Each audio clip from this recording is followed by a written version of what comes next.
नमस्कार. नमस्कार. ती केवळ एक कर्मचारी नाहीये, ती केवळ एक कर्मचारी नाहीये, ती सेविका आहे या समाजाची, ती बहीण आहे, ती माया ओतणारी आई आहे, ती अंगणवाडी सेविका आहे.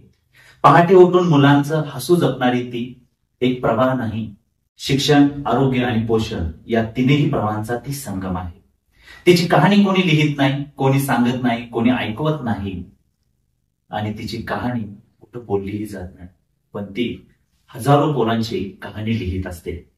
ती जेव्हा पहिला घास भरते त्यावेळी त्या घासातून त्या पोरांच्या प्रती प्रेम असतं.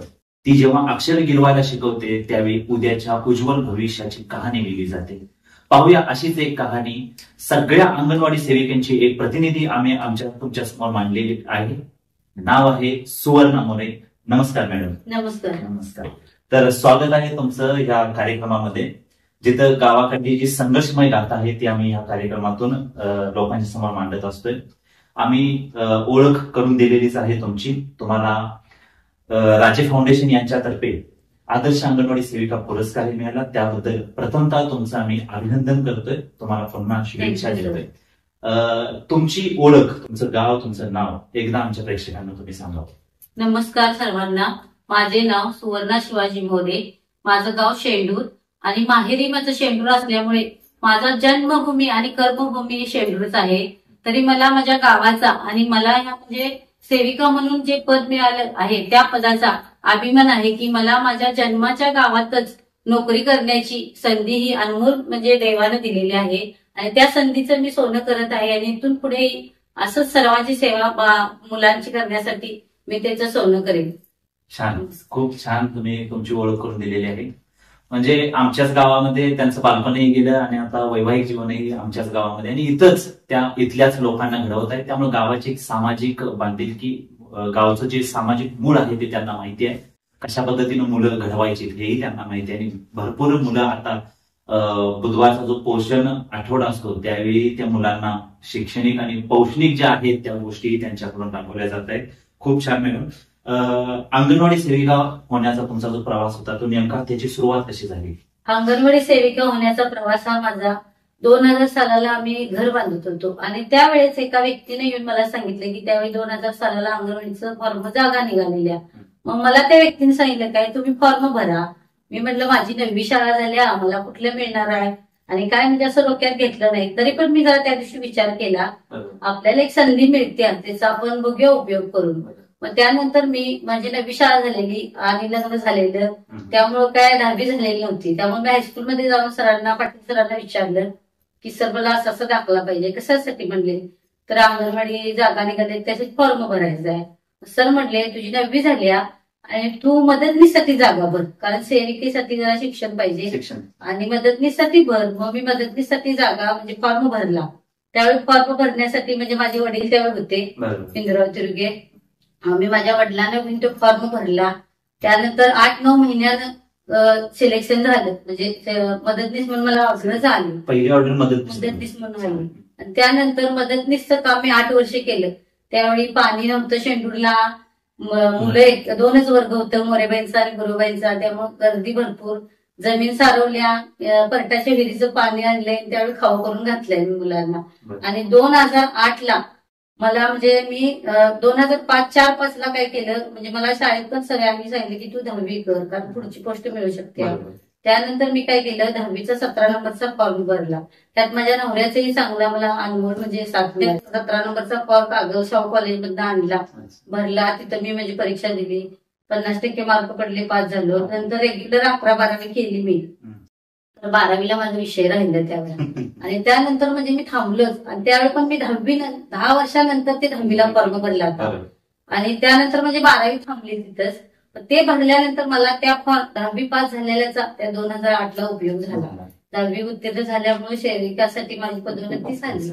मग त्यानंतर मला म्हणजे आनंद झाला की त्यावेळी मला म्हणजे केलेल्या कामाचं यश भरपूर मिळालं. तर नक्कीच शैक्षणिक प्रवाह जो आहे तो कुठं थांबत नसतो. म्हणजे लग्न झाल्यानंतर सुद्धा मॅडमांनी त्यांची 10वी पूर्ण केली न लागताना तरी 10वी कशी करू आता म्हणून ते शांत बसल्या नाहीत. तर हळूहळू टप्प्याटप्प्याने तुमचा प्रवास सुरूच होता.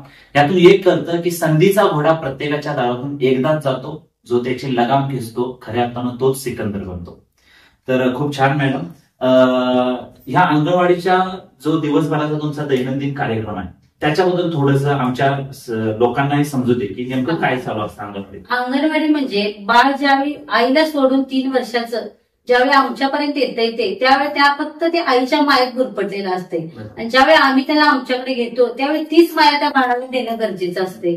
त्यामुळे ते बाळ आले की आमच्याजवळ पहिला आमचा खेळ कोपरा असतो, म्हणजे बौद्धिक शारीरिक हस्तकाम बोधकाम असं म्हणजे खेळण्याचं ठिकाण असते. त्यावेळी बाळाला आम्ही काय करतोय, आले की 10-15 मिनिटं खेळायला देतोय. त्यानंतर बाळ ते खेळून झालं की मग ते आमच्याजवळ जरा हे केल्यासारखं रमल्यासारखं होतंय. त्यानंतर आम्ही प्रार्थना म्हणजे परिपाठ घेतोय. प्रार्थना झाली की आमचं एक 20-20 मिनिटाचं वेळापत्रक येते. त्यानुसार टाइम टेबलनुसार उपक्रम असतात. आज काय हाय, चेंडू फेक आहे, एकामेकाला झेलणे किंवा वस्तू वेगळ्या करणे, रंग ओळख, आकार ओळख, जे असं आमचं टाइम टेबल दिवसाचं असते ते आम्ही घेतोय. ते 12 घेतोय. 12 मुलांना नाश्ता देतोय. त्यात मदतनीसचं पण अनुभव साथ असते, कारण तिनं पण सकाळी साफसफाई करून मुलांना व्यवस्थित बसवणं. ती मदतनीस ही माझी चांगली आहे. आणि 12ला नाश्ता दिल्यानंतर मुलांना मग थोडा वेळ जेवून झाले की आणि थोडा वेळ गोष्टी सांगणे, गाणी सांगणे, हालचाली गाणी, म्हणजे मुक्त त्यांना खेळायला देणे. आणि आपल्या खेळातूनच त्यांना शिकवणे आहे. कारण आकार प्रशिक्षण असं आहे की आमचं खेळ आणि शिक्षण, बौद्धिक विकास बाळाचा ज्यावेळी ते वस्तू वेगळ्या करणे किंवा खडे माती असं दगड आम्ही फुलं हे एकत्र करून देतोय त्याला, ते वेगळं करायला सांगतोय त्यावेळी ते विचार करत असते. त्या विचार करण्यातनच ते वेगवेगळं करताना त्याच्या बुद्धीचा विकास होत असतोय. आणि नंतर 2 वाजता आणि आमचा खाऊ असतोय, भात देतोय खिचडी, आणि त्यानंतर 3 वाजता मुलं घरी जातात. म्हणजे बरोबर म्हणजे डायरेक्टच त्यांना शिक्षणाचं खेळातून हळूहळू. आणि पालकांना पण कसं झालंय, अंगणवाडी म्हणजे खेळाचं ठिकाण असं झालंय, कारण खेळातूनच शिक्षण मिळते. आणि 4 तास बाळ आमच्याकडे असते, 8 तास त्यांच्याकडे. त्यांनी पण त्याचं म्हणजे घेतले पाहिजे, देखभाल केली पाहिजे. त्यांनी पण खेळणे आणून खेळू नका तुम्ही.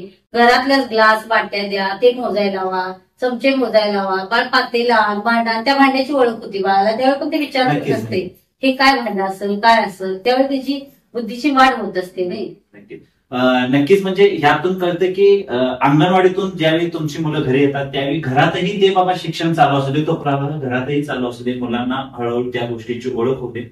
खूप छान सांगितलं मॅडम. पण हे सगळं करताना तुम्हाला पहिला ते शिकावं लागत असणार. ती लहान मुलं त्यांच्या पालकांना ऐकत नाही, 1-2 मुलं ऐकत नाही, तरी ती 50-100 पोरं तुम्ही घेऊन बसताय. मग हे सगळं करताना सुरुवातीला कुठल्या अडचणी आल्या? अडचणी म्हणजे त्या बाळाच्या हेच करायचं. बाळाला आधी विचारायचं घरात कोण आहे, तू काय खाल्लंस आज, तू काय केलंस, तुझ्या आईने साडी कसली नेसल्या, बिब कसली नेसल्या, असं म्हणत ते जर मन रंगवतच त्या बाळाला आम्ही घ्यायला लागते. दाबून धरून किंवा मारून ते बाळ राहत नाही, कारण ते जास्त रडणार आणि मॅडमने मारलं म्हणून आणि घरात सांगत जाणार, म्हणजे शाळेलाच येणार नाही. त्यामुळे त्याला म्हणजे मायेनच घेतलं पाहिजे. आणि आम्हाला हे मायेनच म्हणजे शाळा शिकवणं गरजेचं आहे, कारण दादागिरी करून ते नाही जमत नाही. 2ला मुलं घरी गेली की गरोदर स्तनांना आम्हाला घरी गृहभेट द्यायची असते. गरोदर मातेला तिने कशी काळजी घेतली पाहिजे, तिच्या घरातल्यानी कसं तिला जेवण दिलं पाहिजे, किंवा तिचं वजन किती पाहिजे, रक्त किती पाहिजे हे सांगणं गरजेचं असते. आणि स्तनमातेने बाळाला कसं स्तनपान केलं पाहिजे, स्तनपानाची पद्धत तिला सांगितली जाते. बाळाला 6 महिनेवरचा आहार काही दिलं नाही, फक्त स्तनपानच दिलं पाहिजे. आणि डिलेव्हरी झाल्यानंतर चीक दूध पण पहिला पाजलं पाहिजे. हे सगळं म्हणजे मातेला माहिती देण्यासाठी आम्हाला त्यांच्या घरला एक अर्धा तास गृहभेट दिली जाते. म्हणजे 2-3 असतील, म्हणजे ज्या सर्वेत आपल्या असतील त्यांना जाऊन सेविकांनी मदतनीस आम्ही ते भेट देतो, त्यांना माहिती सांगतो. म्हणजे आता तरी त्या मुलांना शिक्षण देत आहे, पण नवीन आतापासूनच त्यांची काळजी घेणं. किशोरी मुलींना 11 ते 18 वयोगटात त्यांना म्हणजे मासिक पाळी व्यवस्थापन संबंधी, शरीराची वाढ कशी झाली पाहिजे, तुम्ही काय खाल्लं पाहिजे. कारण मुली आता काय करतात, बिस्किट खा, त्याच्यावर जास्त भर, त्यामुळे जेवणाकडे किंवा फळांच्याकडे हे कमी पडते त्यांचं. त्यामुळे ते खाल्लं पाहिजे. त्यांची रक्ताची शरीरातली कमतरता आहे ती झाली पाहिजे चांगली. त्यासाठी त्यांना आणि 18 ते 45च्या मातांना सुद्धा आम्ही हे करायचंय की त्यांचं सुद्धा रक्त कमी असते, त्यामुळे थकवा येणे, अशक्तपणा, रक्त कमी असले की ती माता अशक्त, त्यांना सुद्धा म्हणजे संदेश देणं हे आमचं काम आहे. आणि ते आम्ही चांगल्या पद्धतीनं प्रत्येक म्हणजे आमच्या राज्यातल्या सगळ्या सेविका मदतनीस पूर्णपणे सगळ्या कामं व्यवस्थित करत आहे. म्हणजे ह्यातून असं कळतंय की आपण इंजिनियर, डॉक्टर, मोठ्या मोठ्या कॉलेजमधून पदव्या घेतोय, पण यांचा बेस कुठेतरी अंगणवाडीत घडतोय. यांचा बेस कुठेतरी आईच्या गर्भात घडतोय आणि हे सगळं घडत असताना यांना प्रशिक्षण या अंगणवाडी सेविकांचं मिळत असतं. तुम्ही अगदी शेवटच्या घटकापर्यंत पोहोचताय. महिलांशी संवाद असतोय, किशोरवयीन मुलींशी तुमचा संवाद असतोय. तर हे करत असताना समाजात काही म्हणजे अडचणी तुम्हाला निर्माण होत आहेत का? अडचणी होतात की, कारण प्रत्येकाची विचारण्याची प्रवृत्ती वेगळी असते. एखाद्या बालकाला आता आम्ही जे मुलांना धान्य देतोय ते म्हणजे 3 ते 6 महिने ते 3 वर्ष मुलांना THR म्हणून आम्हाला येतोय तो, आणि गरोदर आणि स्तनांना देत असतोय.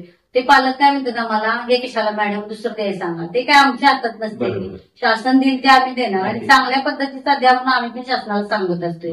कारण पालकांना ते मुलांना घालायचं आहे किंवा त्या मातेनं खायचं आहे, त्या पद्धतीनं शासनाला पण चांगलं द्यावं आम्ही सांगतोय. तर पालकांना ते पटत नाही. मग मॅडम तुम्ही किशोरवयीन मुलींशी संपर्क, लहान मुलांशी संपर्क असतोय, तर यासाठी कुठलं वेगळं प्रशिक्षण तुम्हाला दिले जातंय का अंगणवाडी सेविका म्हणून?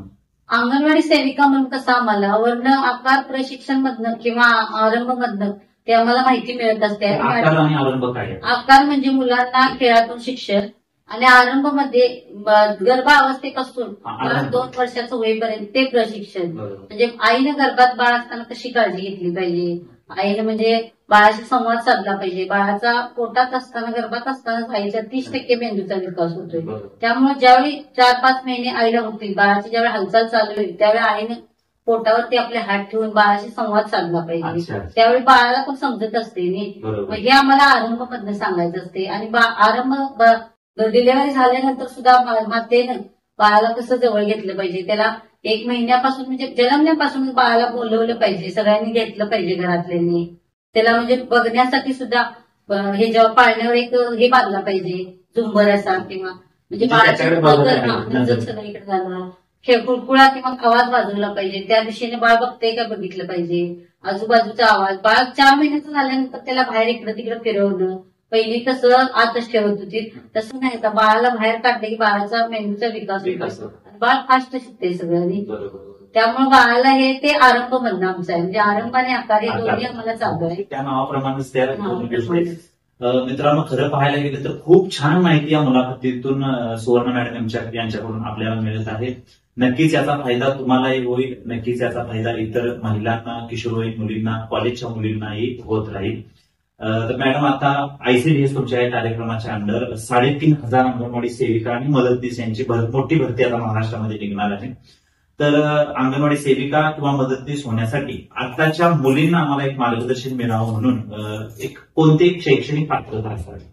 12वीच्या पुढे शिक्षण लागणार आहे. 12वी पास असणार. गरजेचं आहे. तर 12वी पास असणाऱ्या मुलींनी आता येणारी मोठी भरती ज्या अंगणवाडी सेविका आहे, ज्यांची इच्छा आहे अंगणवाडी सेविका म्हणून एका समाजाच्या अगदी तळाच्या घटकाशी आपण काम केलं पाहिजे आणि उद्याची पिढी त्यासाठी नक्कीच एक मार्गदर्शन तुम्हाला केलं जाईल. त्यासाठी खालील नंबरवर तुम्ही संपर्क करू शकताय.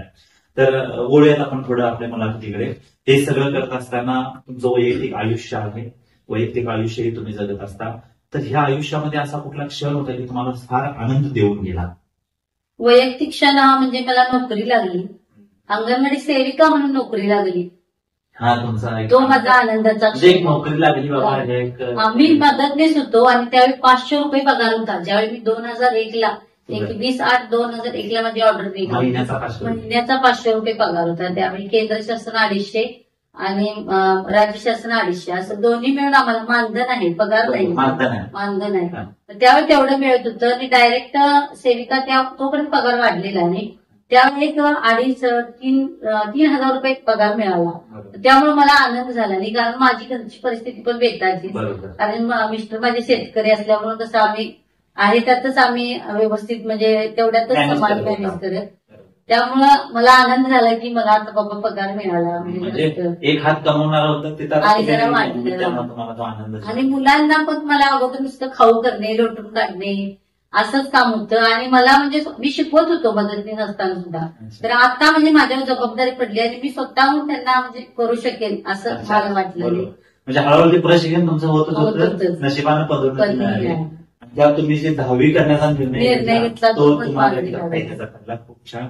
ह्या आनंदाचा क्षण तुमच्या आयुष्यातला झाला. तर म्हणजे असा चटका जीवाला लागणारा असा कुठला क्षण तुमच्या आयुष्यात? असा क्षण म्हणजे माझी चुलती, तिला मूल नव्हतं, राधाई म्हणजे राधाबाई बोडके. तिने मला लहानपणापासून सांभाळलं आणि ती अचानक वाढली मला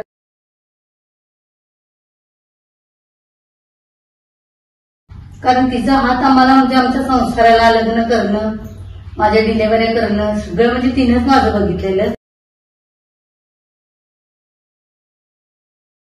तर मित्रांनो, एक आईनं त्यांना त्यांच्या ज्याचं नाव होतं त्यांनी त्यांना सांभाळलेलं होतं, तशाच त्या इतर बाळांना सुद्धा ते सांभाळत आहेत. म्हणजे लहानपणापासून त्यांना एक आई काय असते याची जाणीव आहे. तेच आईचं प्रेम गावातल्या अंगणवाडीच्या पोरांना, समाजातल्या लहान मुलांना मिळतं. ज्यावेळी मला म्हणजे अंगणवाडी सेविकेची ऑर्डर आली त्यावेळी माझे पप्पा म्हणजे माझे वडील त्यावेळी ते ऑर्डर म्हणजे बघण्यासाठी किंवा ऐकण्यासाठी नाही, कारण त्यांना आपली मुलगी शिक्षिका झाली ते त्यांना म्हणजे हे होतं, मी आवड होती, अभिमान होता, ते त्यांना बघायला मिळालं नाही. मला आमची खंत झाली. नक्कीच. म्हणजे जी लोक कौतुकाची थाप आपल्या पाठीवरती ठेवायला, आशीर्वाद द्यायला असतात, की आपले हे यश बघण्यासाठी असावीत अशी आपली इच्छा असते, तीच खंत तुमच्या. तर प्रत्येकाच्या आयुष्यात काही भावनिक गोष्टी असतात, त्या वैयक्तिकच माहिती असतात, हृदयातच त्या आपण लपवून ठेवलेल्या असतात. एक्सप्लोर करण्याला अशा कार्यक्रमातून संधी मिळते, त्यांच्याबद्दल आपण कृतज्ञता बाळगू शकतो. तुमचाही कुठला संघर्ष असेल तर नक्की आमच्यासोबत शेअर करा, आम्ही त्या मुलाखतीच्या माध्यमातून लोकांना समोर मांडतोय. तर सोनू मॅडम, हा सगळा प्रवास सुरू होत असताना तुमच्या कुटुंबियांची याच्यामध्ये कशी मदत मिळत होती? तुमच्या मिस्टरांची, तुम्हाला एक मुलगा आहे, एक मुलगी आहे, या सगळ्यांची मदत कशी तुम्हाला मिळत होती? चांगली, शक्यतो म्हणजे मिस्टरांची मदत माझ्या चांगली मिळाली, कारण मिस्टर माझे न शिकलेले असून सुद्धा मला त्यांनी प्रत्येक म्हणजे कार्यक्रमात भाग घेण्यात म्हणा, शिकवायला म्हणा, कधीच म्हणजे तू करू नकोस असं म्हणलं नाही. स्वतः ती घेऊन कुठं पण जायला झालं तर तयार असतात. त्यांनी कधीच म्हणजे हे केलं नाही. आणि मुलग्यानं आणि मुलगीनं पण नाही. आणि माझे सगळे नातेवाईक गावात आहेत, भाऊ म्हणा, माझे चुलते वसंत आमदार म्हणून होते, त्यांनी पण म्हणजे मला सगळे लहानाची मोठी केली किंवा शिक्षणात सगळ्यात म्हणजे सहकार्य सगळ्यांनी केले नातेवाईकांनी, कोणी असं म्हणजे काही केलं नाही.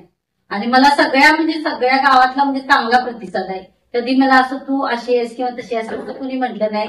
चांगलं नाही. मला ते म्हणजे मला सुद्धा अभिमान सगळ्याचा वाटतो की मी त्यांचा मान राखण्याचं काम चांगलं करावं आणि इथून पुढे सुद्धा चांगलं करावं आणि आता पण करत आहे. नाही आहेच, तशी प्रतिष्ठा तुला मिळालेली आहे. म्हणजे एखादी स्त्री जर समाजातून पुढे जात असेल तर कुटुंब तरी महत्वाचंच आहे, त्याबरोबर समाज सुद्धा खूप महत्वाचा आहे. आणि हे सगळं समाजाचा सुद्धा एक सकारात्मक सपोर्ट तुम्हाला जर हवा असेल, तुम्हीही तितक्या सक्षमतेनं उभं राहणं खूप गरजेचं आहे, किंवा तुमचं वागणं त्या पद्धतीनं असणं खूप गरजेचं आहे. नक्कीच एक स्त्री म्हणून खूप चांगली प्रगती तुमची या समाजामध्ये झालेली आहे, शेंडूर गावामध्ये तुमची प्रगती झालेली आहे. खूप आनंद वाटतो, खूप कौतुक वाटतं तुमचं, की अगदी खतर परिस्थितीतून एका अशा पोझिशनला तुम्ही आलेला आहात.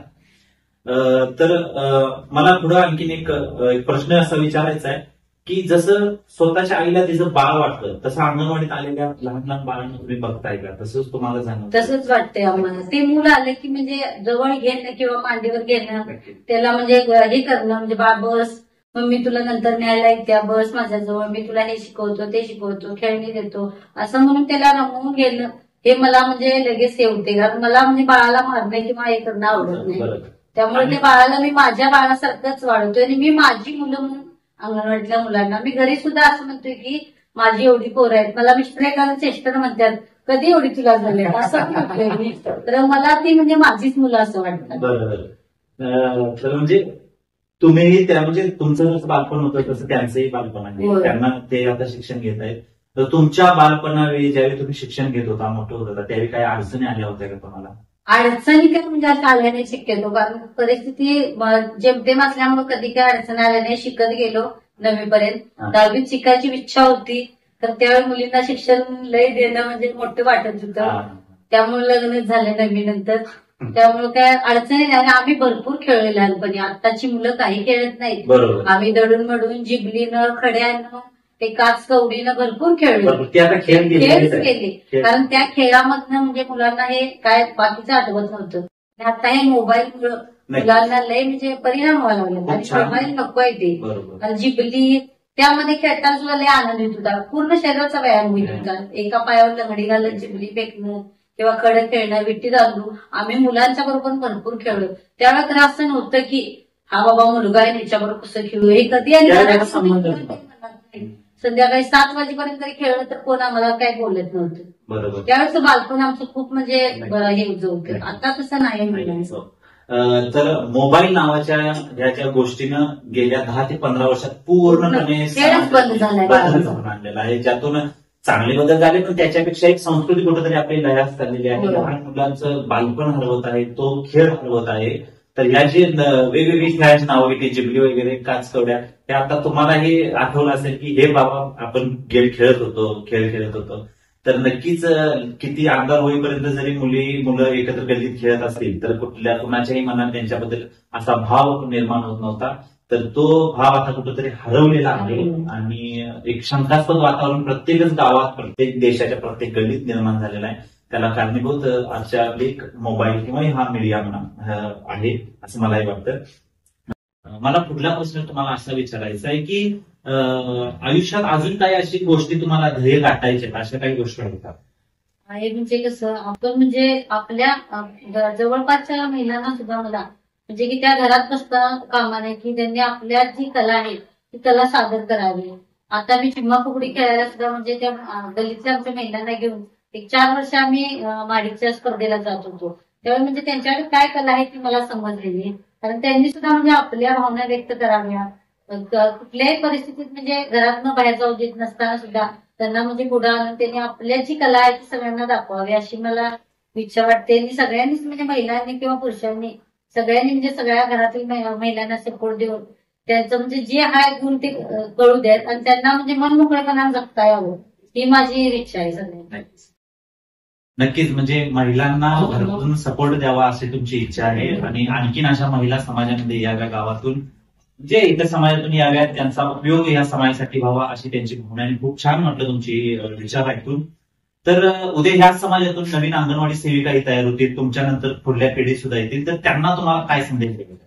त्यांना संदेश द्यावा असं वाटतं की कारण लहान मुलं ही देवाघरची फुलं आहेत आणि त्यांची सेवा करण्यासाठी म्हणजे नशिबानच ते एखाद्या व्यक्तीला मिळत असते आणि जे त्यांना मिळेल त्यांनी चांगल्या पद्धतीने करावं. ते म्हणजे आपणच त्या मुलाला घडवत असतोय, कारण जे आपण संस्कार देईल ते मूल ग्रहण करत असते. त्यामुळे त्या पद्धतीनं ते मूल पुढे सुद्धा आपला पण आदर करत असते आणि आपल्या आई वडिलांचा पण करत असते. त्यामुळे प्रत्येकीने स्वीकारावं आणि मुलांना घडवावं. म्हणजे गुरु त्याच्या आयुष्यात चांगला मिळावी, संधी मिळावी आणि याच्याकडे नोकरी म्हणून न बघता एक समाजकार्य म्हणून यांच्याकडे, सेवा म्हणून याच्याकडे बघावं, असं एक विचार सुवर्ण मॅडमांनी आपल्या समोर मांडलेला आहे आणि तो खूप घेण्यासारख्या या विचारामधून आहे. तर अंतिम प्रश्न मला तुम्हाला विचारायचा आहे की काय अपेक्षा आहे या समाजाकडून तुम्हाला, की अंगणवाडी सेविका म्हणून जो समाज तुमच्याकडे बघतोय त्या समाजाकडून तुम्हाला काय अपेक्षा आहे, काय करावं ते असं तुम्हाला? समाजानं म्हणजे जी मुलं आता शाळेला येतात किंवा म्हणजे प्राथमिक शाळेत आणि अंगणवाडीत घालायला लोकांचा जरा कमी कल आहे, इंग्लिश मिडियम याच्याकडे कल आहे, तो नसावा. कारण मराठी माध्यमातून आणि मराठी शाळेतून जे बाळ शिकते ते इंग्लिश मिडियम मध्ये ते बाळ 8ला जाणार तुमच्या घरातून आणि त्या बाळाला 8 ते म्हणजे 3-4 पर्यंत तुम्ही ठेवून घेणार. ते बाळ त्या शाळेत किती शिकते, किती खाते याच्याकडे विचार नाही. आणि ज्यावेळी आमच्याकडे येते त्या अंगणवाडीत तुम्ही 10ला बाळाला पाठवताय त्यावेळी घरात काही ते खाल्लेलं असते आणि परत आमच्याकडे 12ला खाते ते आणि परत 2ला खाते. आणि आम्ही जसं म्हणजे बाळाकडे लक्ष देतोय तसं ती पण देत असतील तर आम्ही त्याला खेळाच्या माध्यमातून आणि त्यांचा फोकस फक्त अभ्यास, 4 पानं 5 पानं एबीसीडी काढलीच पाहिजे किंवा हे केलंच पाहिजे असं बाळाला बर्धन नको आहे. हसत खेळत ते बाळानं शिकलं पाहिजे की 3 ते 6 वयोगट पुन्हा मुलाला किंवा आपल्याला सुद्धा तो अनुभवायला येत नाही. कारण पहिलीला गेले की 7 वर्षापासून अभ्यासाचं चालू होते आणि ते न होता बाळाला खेळत आणि आयुष्य हसत खेळत जगायला मिळते अंगणवाडीत. हे करण्यासाठी म्हणजे समाजानं अंगणवाडीकडे बघण्याचा दृष्टिकोन हा असा ठेवला पाहिजे की अंगणवाडीतच किंवा प्राथमिक शाळेतच बाळ आपलं पाठवावं. आणि म्हणजे ज्या काही अंगणवाडीत जे त्रुटी असतील त्या त्यांनी त्या सेविकेला येऊन सांगाव्यात की बाई असं करा तसं करा. किंवा अंगणवाडीची रंगरंगोटी म्हणा, तिकडे पण म्हणजे मला पालकांनी भरपूर सपोर्ट दिलाय. कारण त्यामुळे माझी काय अपेक्षा नाही, मला जे बोललं ते पालक माझे देतात. त्यामुळे मला नाही तर इतर सुद्धा अंगणवाड्यांना सहकार्य सगळ्यांनी करावं गावाने आणि बघण्याचा दृष्टिकोन आपलं बाल घडवायसाठी चांगला ठेवावा. म्हणजे मित्रांनो, यांच्या उत्तरातून मला असं कळलं की जे अंगणवाडी ही जी व्यवस्था निर्माण केलेली आहे ती फक्त शिक्षणासाठी नाही, ती पोषण, आरोग्य आणि शिक्षण अशा 3 सूत्रीतून तयार केलेली आहे.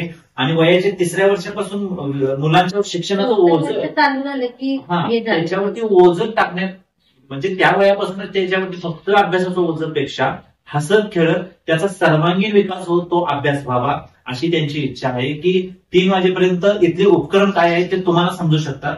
पालक ह्या अंगणवाडी सेविकांना सांगू शकतात की आमच्या बालकांना अशा अशा पद्धतीने ट्रीट करा. तशा गोष्टी तुम्ही इतर म्हणजे जिकडं कॉन्व्हेंट स्कूल वगैरे आपण म्हणतो तिथं आपल्याला नाही. आम्ही कागद तालुक्यामधून आमचं शेंडूर पीठ आहे आणि शेंडूर पीठ मधनं एक असा उपक्रम आम्ही चालू केलाय की दर बुधवार पोषक आहार. तो आहार म्हणजे कसा, म्हणजे हा फक्त शेंडूर पीठ मध्ये चालू आहे गोष्ट आहे. आणि त्या उपक्रमामध्ये कसं म्हणजे आमच्या सुपरवायझर नवीन शेट्टी मॅडम आल्या, त्या म्हणजे 2-3 वर्ष झाला आल्या, 4 वर्ष. म्हणजे त्यांना गेल्या वर्षी असं वाटलं की आपल्या शेंडूर पीठ मधनं काहीतरी वेगळा असा उपक्रम आणि मुलांना पोषण आहार, म्हणजे जी मुलं भाजी खात नाहीत, मोडं खात नाहीत, म्हणजे ज्या वस्तू जी मुलं खात नाहीत त्या वस्तू त्या पदार्थात घालून तयार करून, म्हणजे आम्ही धपाटे देतोय, मोडाची उसळ म्हणजे मिक्स मोडं किंवा अंडी एक दिवस उकड, म्हणजे जर बुधवारी असा वेगवेगळा आहार जे बाळ सगळ्यांनी मिळून खाते ते एकट्या घराला दिल्यावर खात नाही. आणि सगळं जे पोषण आहे, शेवग्याची भाजी, सगळ्या प्रकारच्या भाज्या घालून थालीपीठ करून देणं, धपाटे करून देणं, इडल्या देणं, म्हणजे प्रत्येक पदार्थात गुळ, शेंगदाण्याची पोळी, गुळाचे शेंगदाण्याचे लाडू, शाबूची खिचडी, या गोष्टी त्या मुलांना जर बुधवारी हा उपक्रम राबवतोय आणि तो उपक्रम म्हणजे चांगल्या पद्धतीने आमचा चालू आहे. आणि जानेवारी पासून 2025 आम्ही वॉटर बेल चालू केल्या, कारण सगळीजणच पाणी कमी पितात. बरोबर. आणि 1 तासाला बेल वाजवली की आमची मुलं बॉटल घेऊन पाणी प्यायला बसतात.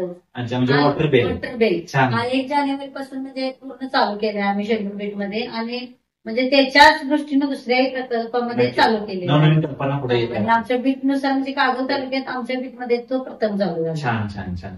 म्हणजे इथून त्याची उत्पत्ती झाली आणि ते पूर्ण वेगवेगळ्या अंगणवाडीला, सगळ्या अंगणवाडीमध्ये ह्या गोष्टी म्हणजे पोषणाच्या गोष्टी वगैरे होत असतात. पण शेंडूरच्या आणि इथल्या लोकांचं एक नशीब आहे की अशा पद्धतीच्या नवनवीन कल्पक अंगणवाडी सेविका आपल्याकडे आहेत. खूप छान, कारण मुलांना लहानपणापासून ते जीवनसत्व 4 प्रकारची लोह मिनरल्स मिळाले लागतात, ते तुमच्या या म्हणजे आठवड्याच्या पोषक आहार या योजनेतून मिळत असतात. आणि सगळ्यात महत्वाचं म्हणजे उष्माघातानं मृत्यूंची संख्या जास्त होत आहे, तर पाण्याचेही प्रमाण बालकांनी ठेवण्यासाठी वॉटर बेल यांनी अरेंज केलेले आहे. तर खूप चांगला उपक्रम. पालकांनी सुद्धा म्हणजे त्याला सपोर्ट चांगला दिलाय की पालक उत्साहानं, मॅडम उद्या बुधवार आहे की मंगळवारी विचारत असतात उद्या काय पदार्थ सांगणार आहे, म्हणजे त्यांना सुद्धा करून द्यायला आवडायला लागले. पालकांचा पण चांगला सपोर्ट. स्वतःच्या मुलाचं पोषण होत आहे तरी पालकही विचारतायत.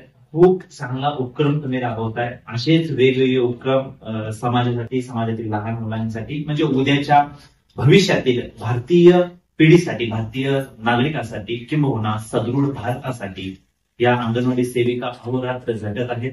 त्यांना समाजाची साथ मिळावी, त्यामुळे अशा नवकल्पक अंगणवाडी सेविकांना संधी मिळावी अशी एक इच्छा, आणि याच इच्छेतून हा जो मुलाखतीचा कार्यक्रम आहे तो इथं आम्ही पार पाडलेला आहे. सुवर्ण मॅडम, पुन्हा एकदा मी तुमचं आभार व्यक्त करतोय, कारण खूप चांगल्या पद्धतीनं तुम्ही आम्हाला ही मुलाखत दिली, खूप चांगल्या पद्धतीनं तुम्ही आम्हाला माहिती सांगितली. मुलांच्या बद्दल आम्हाला कळलं, अंगणवाडीबद्दल आम्हाला कळलं, आणि त्याच्याही पलीकडे जाऊन किशोरवयीन मुलींना सुद्धा त्याची संधी निर्माण करून देण्याचा प्रयत्न मी या व्हिडिओतून केलेला आहे. मला एवढंच सांगायचं आहे की लहान मुलं ही तलावामध्ये पोहणाऱ्या राजहंसासारखी असतात. त्यांना फक्त गरज असते ती दिशा आणि मार्गदर्शनाची.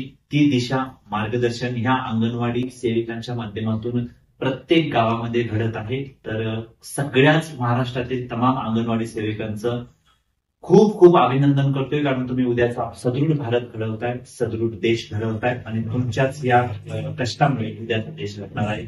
सगळ्या अंगणवाडी सेविकांचं खूप खूप अभिनंदन करून धन्यवाद देतोय. सुवर्ण मॅडम, तुम्ही मला वेळात वेळ काढून जी मुलाखत आम्हाला दिली त्याबद्दल तुमचंही आभार. तुमचंही आभार आहे की मला इथे येऊन बोलण्याची संधी दिली. आणि माझं जे मनोगत होतं, जे मला मनात वाटत होतं की आपण ही भावना कुठे व्यक्त करावी, ही व्यक्त करण्यासाठी तुम्ही मारुती फाउंडेशन कडनं मला साथ दिली, त्याबद्दल मी तुमचंही आभारी आहे.